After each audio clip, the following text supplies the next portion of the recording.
parce que... Et nous, on a une invitée sur ce plateau qui valorise aussi la musique d'une région du Gabon. Il s'agit d'Annie Mba. Bonjour Annie. Bonjour Prisca. Oh là là. Il y a un bon retour de son.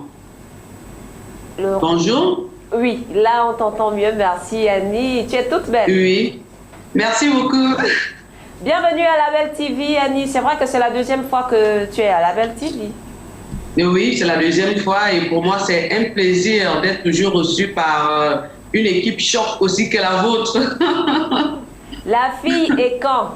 La fille est quand? Est-ce que tu peux commencer par nous donner la définition? Qu'est-ce qu'on entend? Moi je vois communément sur ta page Facebook où tu valorises la culture et quand. C'est quoi exactement cette culture et quand? Bon, la culture et quand ici, on va dire, c'est une culture qui est attachée à une entité de personnes qui regroupe plusieurs clans, autant pour moi. Et des écans ici, on va dire, c'est un peuple qui a une histoire qui les lie à travers leurs coutumes, leurs traditions. Et pour mieux les spécifier, c'est un peuple qu'on retrouve au Cameroun, au Gabon, en Guinée équatoriale, Sao Tomé-Principe et au Congo, dont nous avions des cultures, la façon de vivre, la façon de manger, vraiment qui est identique. Et nous avons des ancêtres communs, surtout, il faut le préciser. Est-ce que cette culture et quand intègre ton choix musical à toi? Effectivement, il intègre mon choix musical qui est vraiment propre à moi. Mais nous devions rappeler ici, pour la petite histoire, que le balafon, qui est l'instrument que je mets en valeur, est né en Afrique occidentale. Voilà, Prisca. Mais il est né en Afrique occidentale. Voilà, avec des griots. On remarque qu'en Afrique occidentale, le balafon est beaucoup pratiqué là-bas. Il est né dans l'Empire mandingue. Et avec les migrations bantoues, cet instrument a été relayé. Les peuples, en allant de région en région dans l'Afrique, ont emporté cette belle richesse qui est propre à l'Afrique. Comment s'est fait le choix le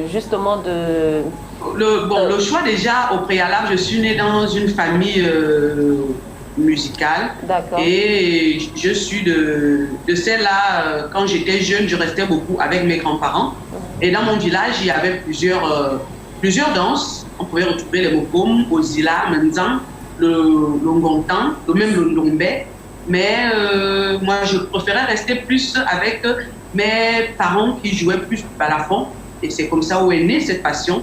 Et à un moment donné, il y a eu une rupture parce qu'il a fallu que je vienne continuer les études universitaires ici à Libreville et secondaires. Et après, lorsque j'ai arrêté de danser avec l'artiste international Prosper Nzé, que vous connaissez tous, il est allé en Guinée équatoriale pour des raisons diplomatiques, j'ai décidé de faire ma carrière. Et comme ça, par vision, il m'a été confirmé et relayé que voici le chemin que tu dois suivre. Par les ancêtres, bien sûr, donc je ne fais que porter haut la mission qu'on m'a portée, voilà, qu'on m'a donnée, qu'on m'a transmise. Une mission assez qui pèse quand même pour ton jeune âge. Est-ce que c'est pas assez difficile pour valoriser cette culture-là qui renforce beaucoup, vraiment qui intègre beaucoup de valeurs? Exactement, Prisca. Vous savez, aujourd'hui, les gens me demandent, mais comment tu peux choisir un style de musique pareil, vu ton âge? C'est vrai qu'aujourd'hui, nous sommes beaucoup influencés par le modernisme, nous sommes beaucoup influencés par la culture qui revient d'ailleurs. Mais moi, je me suis dit, si nous, les jeunes, nous ne réveillons pas la culture, elle va complètement s'effondrer. Je pense qu'un peuple sans culture est un peuple sans identité. Vous voyez, aujourd'hui, on remarque un fait qui est vraiment désagréable.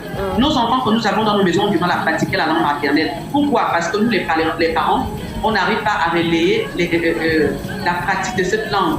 Donc aujourd'hui, si des jeunes comme nous, minoritaires que nous sommes, n'arrivions pas à porter le flambeau pour continuer à faire vivre, à commémorer notre culture, elle va complètement disparaître. Donc voilà pourquoi nous autres là, nous sommes là dans l'obligation de mettre en valeur cette culture pour qu'elle ne disparaisse pas. Pour la dernière question, pour clôturer avec ton interview, comment se vend et à quel niveau est-ce qu'on peut classer aujourd'hui la musique gabonaise, africaine, sinon la culture fond aujourd'hui que tu valorises? Récemment, tu as fait un déplacement en France. Est-ce que c'était dans le but de mieux vendre ton produit ou ta culture? Oui, oui. Tout récemment, j'étais en France. Il y avait une tournée européenne qui avait été organisée par mon label, le label Savoir-Faire et Camp. Malheureusement, étant donné la pandémie actuelle, les programmes ont été reportés. Et bon, oui, la culture gabonaise, c'est vrai que les autres nous reprochent cela, que vous ne portez pas trop votre culture au-delà des frontières de votre pays. Donc, nous essayons déjà d'avoir des initiatives, à part moi, il y a d'autres qui le font, d'aller vendre et valoriser notre culture hors du terroir. Donc, pour moi, déjà, au départ, ça a été bénéfique parce que la diaspora africaine entière, et à travers le travail que bat mon label sur les réseaux sociaux, découvre déjà, c'est déjà qu'au Gabon, nous avions une jeune artiste qui valorise un instrument qui est emblématique pour le continent africain et qui met en valeur la culture africaine. Animba, merci. C'est vrai que vous êtes confinés aujourd'hui, les artistes, mais nous, on va quand même se faire le plaisir de bénéficier de ta belle voix en clôturant ce magnifique interview que vous nous avez accordé. Vous nous faites quelque chose en a cappella en disant au revoir? Exactement, Prisca. D'accord. Avec plaisir, avec plaisir. Oye madama manzao, yesu madama manzao, nimba mawa manzao, aborebe mama wa manzao. Mayo boyo, akarebe mama yo boyo, nimba mayo boyo, akarebe mama yo boyo. Et bobona me lobe ber, nanzanga tare yo ngali na deda zomam. Voilà, merci beaucoup. Merci Annie, au revoir. Au revoir. Au revoir. Voilà. La matinale aussi tire à sa fin. On va clôturer en beauté, sans vous l'a promis au début de cette semaine, et je vais laisser maintenant la place à mes compagnons de route.